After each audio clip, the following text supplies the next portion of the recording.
Au début de chaque Tour de France, lorsque les pronostics vont bon train, chacun s'amuse à annoncer son favori pour le classement général, pour le classement par points, mais généralement les observateurs coincent au moment d'annoncer le vainqueur du maillot à pois.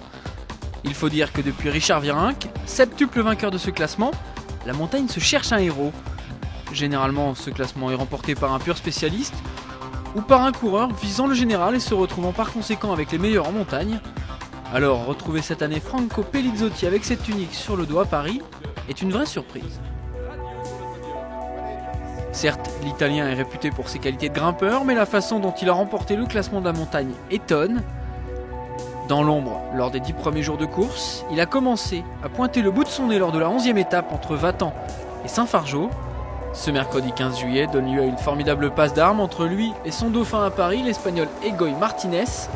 Présents tous les deux dans le groupe d'échappée, les deux hommes se sont bagarrés pour tous les points mis en jeu.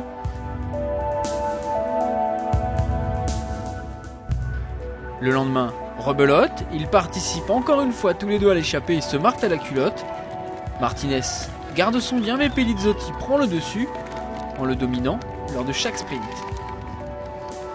La prise de pouvoir du coureur de la Liquigas a lieu au soir de la 13e étape à Colmar. Il ne lâchera plus ce maillot.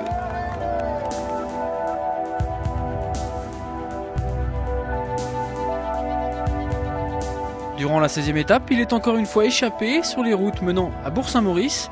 Il termine la journée à la 7e place. Le panache, l'attaque à tout bout de champ, voilà la seule tactique qu'il connaît. L'illustration parfaite de cette volonté sans faille de mériter son maillot a lieu lors de l'arrivée au Mont Ventoux. À 4 km de l'arrivée, il quitte le groupe maillot jaune pour tenter de rejoindre Juan Manuel Garate et Tony Martin et d'aller, pourquoi pas, gagner l'étape. Il était pourtant assuré de ramener le maillot à Paris.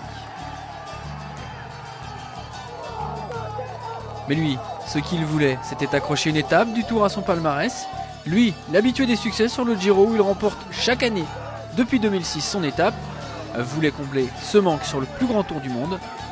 Raté, mais révélateur de l'ambition du bonhomme. Troisième du dernier Giro, son meilleur résultat, maillot à pois et 37e du Tour, son meilleur classement à Paris. À 31 ans, Pellizotti vit en 2009, la plus belle saison de sa carrière.